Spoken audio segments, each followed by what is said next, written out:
ijambo rya mbere mumaze iminsi ngira murya mwarifashe mwarizirikanye ku mutima niri tubona mu gitabo c'imigani igice c'icumi ku murongo wa 22 aho havuga yuko umugisha w'Uhoraho utungisha kandi atamubabaro awuvangamwo.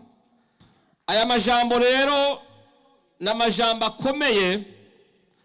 Hari ikintu nabonye Imana kubw'urukundo ikunda umuntu yigusezeraniye umugisha, hariho ikirere ikunyegeza kuko ubimenye kare uwocika ivutu. Iyo Imana ikubwiye ngo izogushitsa ku kintu, kuva uyo munsi kikubwiye no gushika kuri ico, ubwo bure ico kirere cyose kihari irakikunyegeza kuko haba hari ibindi bintu bikomeye biba bizokuzibira ngo ntushike aho Imana igomba gushika. Haleluya. Iri jambo rero ntutinye ndagutabara riboneka muri Bibiliya inshuro 365 bingana n'imisi iri mu mwaka. Bisobanura yuko buri gitondo nubwo utaryumva iryo jwi Imana irakubwira ngo ntutinye ndi kumwe nawe ndagutabara. Imana rero ntawe irigera ibwira ngo bizoba vyoroshe. Oya, kuva kuri Aburahamu kera gushika n'uno munsi Imana nta muntu irabwira ngo bizoba vyoroshe. Imvugo yayo ni rema, ntutinye ndi kumwe nawe ndagutabara. Imana ishimwe cyane. Muravyibuka yigeze kuvugana na Mose amajambo akomeye, yamubwiye ngo ntimutinye nzojana namwe, uzobavuma nzomuvuma, uzobahezagira nzomuhezagira, uzobagwanya nzomugwanya, nzoba umwansi w'abansi banyu, muzogira amahoro n'umugisha. Ndetse muri ico gihe Imana yonyene ibibarangira n'inzira bafata kugira begukira igihugu Imana yareheje kubagabira. Imana ishimwe cyane. Ariko bafata urugendo, hari ico Imana yari yabanyegeje, kuko bageze imbere bisanze bazingurijwe n'abansi. Imbere yabo bahabona imisozi 3 miremire badashobora kuduga n'amaguru. Yari imisozi ya Pihahiroti na Berisefori na Migidoli. Imbere yabo hari ikiyaga gitukura, inyuma zabo naho Farao yaraje n'ingabo zuzuye umujinya zije kubazumarira muri ico kiyaya. Aho rero niho umutima wasimvye, abanyagihugu b'Abisirayeli bahindukirira Mose baramubwira bati, Mose, mu vy'ukuri utakubeshe n'Imana yari yavuganye nawe ngo tuze. Rero iyo kenshi mu bisanzwe situation imeze neza abantu bagomba kuvyitirirwa bose, ariko iyo bihindukiye hakamera ikigomba nko kugorana, abantu bose bahindukirira ku ndongozi bakagomba kuyagiriza ko amakosa arayaye. Muri uno mwanya Mose bose bamukanuriye amaso, baramubwira bati, Mose, iki kibugomba kudukorera utubesha ngo Imana yavuganye nawe, ntaho tugira tuja, nta nzira nimwe iboneka, Imana idufashe. Ariko Mose ngo aterura amaboko asenga Imana. Imana iraza imubwira ijambo ry'ihumure ryiza. Amina. Imana ishimwe. Iramubwira, iramuhumuriza, ndetse imuha n'ubutumwa amushirira Abisirayeli. Arababwira ngo genda ubabwire ngo abansi banyu mubona uno munsi ntimuzokongera kubabona ukundi. Amina. Hari igihe ushika muri nankana, mu gihe kitagira ngo ndugu, kitagira ngo umugenzi, isi yakwase, ubuzima bwagucanze, abagenzi bakuzinutswe, n'inshuti zataye utakibone epfo na ruguru. Reka ndakurangire yuko inzira ibiriho isigaye urangamiza mu ijuru ugahamagara Imana. Haleluya. Muri ako kanya ntibabona ingene Imana ibigenza, ariko Imana ngo imanura inkingi y'umuriro yishinga hagati y'abasi babo nabo. hanyuma ngo mbwira Mose ngo urambike inkoni ku mazi, amazi arababisa. Imana yongorera ikiyaga kiti babise barengane, bararengana. Imana dufashe cyane. Hanyuma bamaze gushika hakurya, Imana isura guhindukira yongorera ikiyaga, atabansi babo babakurikiye ubamirire rimwe, ikiyaga kirumvira kirabamira. Imana ishimwe cyane. Haleluya. Nababwiye yuko iyo ibintu bigenze neza ababyina intsinzi baba benshi. Mose bamaze kugera hakurya, siwe yatangaje intsinzi, ahubwo Miriyamu yateye indirimbo atagiriye repetition.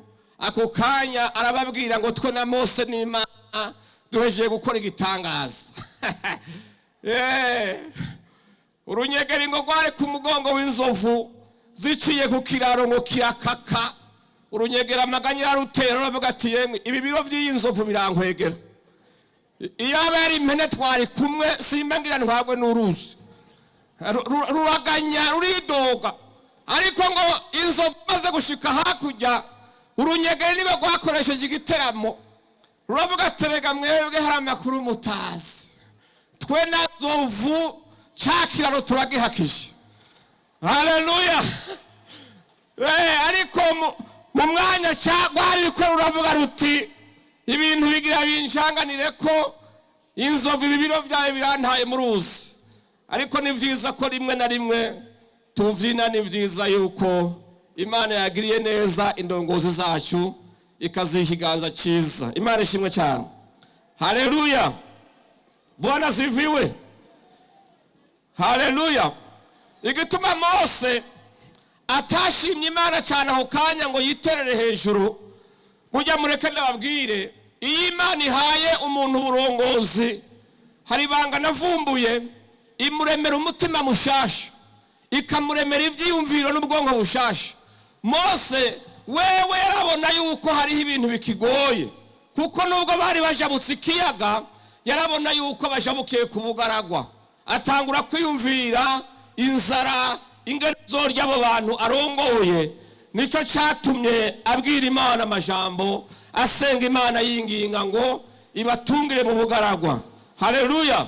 Yarabona ko hazoba inzara, yarabona ko hazoba inyota, yarabona yuko kandi afise n'ingorane z'abagabo bari kumwe, kuko bari bafise amero y'inyama. Imana tubabarire cyane. Mu bantu Mose yararongoye harimo icago c'abagabo 600. Uyumvira abantu bagira amero y'inyama bari mu bugaragwa, nta macunira bayo, nta n'amashamba bayo, nta gikoko bica. Ariko muri kano kanya Imana ishimwe yuko ibibazo byose yagiye bikemura kandi kabigenza neza. Ahatagira inzira Imana ikahashira inzira. Imana yaragarutse ibwira Yosuwa amajambo yandakomeye. Iramubwira ngo Yosuwa, shikama ushira amanga, sinzoguta sinzoguhemukira, nzobana nawe nkuko nabanye na Mose. Imana ishimwe cyane. Haleluya. Ariko ntiyamubwira yuko nubwo amubwiye gutyo, yongeye mbere amubwira ngo iminsi yose ukiriho nta muntu azokongera kuguhagarara imbere ngo akuneshe. Yosuwa aranezerwa. Imana iramubwira iti bwira ikoraniro ryiyeze mujabuke kuko igihugu nabahaye mugiye kukigeramwo. Imana ishimwe cyane. Haleluya.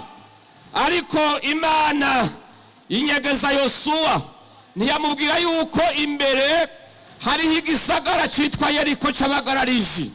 Ntiyamubwira yuko hariho ab'Igibeyoni bazohura nabo. Igibeyoni kugira mu vyumve neza, n'ahantu ugera ugakikuzwa n'indyarya gusa, ugakikuzwa n'abiyorobetsi, ugakikuzwa n'abakubwira ko bagukunda kandi bakwanka, ahubwo ari bo bariko bakwimbira n'imva. Ariko mwahura bakubwira ngo ni twebwe turi kumwe nawe. Aba rero Imana yarabimunyegeje, ntiyamubwira yuko azohura n'Abaheti. Abaheti ni ihanga rizi gutukana cyane. Bantu b'Imana, hari abantu amashuri yabo bayaminurije mu mikomo, abo bantu rero bitwa abaheti ngo bari abantu bazi gutukana, bazi kuvunja n'iciza bakacita kibi kandi bikagufata. Imana iramurinda abansi bazohura nabo, ariko imubikira imfashanyo, icyo twokwita ramfo, kuko urugamba rushushe. Imana yamuterereye amavubi, araza aradomagura abansi ba Yosuwa. Uwundi munsi Yosuwa ategeka izuba rirahagarara, maze urugamba ararunesha. Rero Imana ivuze ngo izoguha umugisha kandi nta mubabaro uzowugiramwo. Haleluya! Ntibikubwiye ngo nta bizokugora, oya, ahubwo ndeka ndakubwire icyo wahawe n'Imana igusanze ku mavi uzogicungera ukirinde, ugicungerere ku mavi nyene. Imana nidufashe cyane. Haleluya! Yesu Kristo yasezeye intumwa ziwe, arababwira ngo nimureme. Haleluya! Ndabahaye amahoro, kandi amahoro yanje ntanga si nk'ay'ab'isi. Amina. Ariko ahejeje kubabwira ivyo, niho yababwira ngo isi izobanka, muzohamwa, mumenye ko ndabasize nk'intama ziri mu mabingira. Rero icyo musabwe, mugire ubwenge nk'ubw'inzoka, muciye bugufi nk'inuma. Nimuhumure, naranesheje isi. Imana ishimwe cyane. Haleluya! Rero arababwira ngo nimube muri jewe, nanje mbe muri mwebwe. Icyo muzosaba data cyose azokibaha. Rero uri kumwe nawe aguha amahoro, ukayagira hagati y'amahanga akwanga. Akaguha amahoro ukikujwe n'abarozi, akaguha amahoro ukikujwe n'abaguhiga, akaguha amahoro ukikujwe n'abagushukurira imva, akaguha amahoro ukikujwe n'abanyeshari, akaguha amahoro uri hagati y'abagutongera, uri hagati y'abakurondeza isumu, akaguha umugisha hagati yabo. Haleluya! Ukavyariraho ugakuza, inka zikagwira, ukarima ukeza, Imana ikaguma isuka umugisha mu bigega vyawe. Ariko abo mubana abansi bafise, ukadandaza ukunguka, ndetse ukava muri promotion uduga mu yindi. Haleluya! Imana ishimwe cyane. Iyi Imana iguhaye rero ikakubwira ngo nzoguha umugisha, ndaguhe amahoro. Haleluya! Ikikora niki? Iza ikazinguruza ubugingo bwawe, ikakurinda, ikagushirako protection, igaheza ikaza ikubaka uruzitiro ku bintu vyawe byose byutunze, hanyuma ikakurinda nayo ikabirinda. Ni rya jambo Dawidi yavuga ngo naho noca mu mwonga w'igitutu cy'urupfu, ntacyo nzotinya, ngo ndashimira Imana ko yashize imeza hagati y'abansi banje, nkarya nkanywa. Imana ishimwe cyane. Haleluya! Urabaho kandi ukamererwa neza, atari uko abansi babuze. Muri ino minsi hoho ngira na kamangu kateye mu isi, isi yuzuyemo inzankano, isi yuzuyemo amashari, isi yuzuyemo inzigo, abantu barahigana n'amasumu kandi atakintu bapfa uretse ishari gusa n'inzigo. Imana ibabarire cyane. Haleluya! Bwana sifiwe. Reka mungire ngo numve ko munyumva. Imana ibahezagire gose. Haleluya! Imana ikakurindira hagati yabo, abantu bakirigoye gutera ingata za mutetegwe, barindiriye kugwa mu gatetero, ariko Imana ikaguteturura. Abantu bose biteze yuko ucokera mu cyobo bakwimbiye, Imana ikagutera ijeke y'umugisha, ukaduga ukaja hejuru. Imana ishimwe cyane. Haleluya! Ntimucike imvuto ngo abantu bo bavuga, ntimucike imvuto ngo abansi bo haguruka. Icyo Imana igusaba kimwe gusa, bana nayo ku murango no mwijoro. Ijambo ryayo urizirikane mu gitondo no ku mugoroba. Icyo bazokora cyose, imyami yose wokurasa Imana irayifata ikayivunagura, hanyuma ibitero byose bakugira ko Imana ikakubera igitandara, ikakubera inkinzo, ikakunyegeza abansi, ikakunyegeza umujinya wabo, bakimyoza bagahekenya amenyo, ariko Imana ikakugirira neza. Waryama ugasinzira, waronka ibyo uhagira akayabagu, wambara ukabegwa, abantu bakababara, ariko Imana ikavuga ngo ma ubwo bimeze gutyo ndaguhezagira kukuhimbara umutima wanje. Haleluya, Bwana sifiwe. Imana ntiyigeze ivuga ko izomara abansi bawe, oya, izobamarisha iyo nzigo nyene n'iryo shari, bababare nayiguhezagire, bagucinyize nayikuduze, bakuvume nayiguhezagire. Haleluya, Bwana asifiwe. Imana yacu ni nteturuye, ni nziza cyane. Hari igihe ahantu ntagera, ahantu muri Karinga na Mugoma utabona isaganirizo, abantu bose biteze ikigushikako, ariko Imana ikaza ikaguteturura. Haleluya.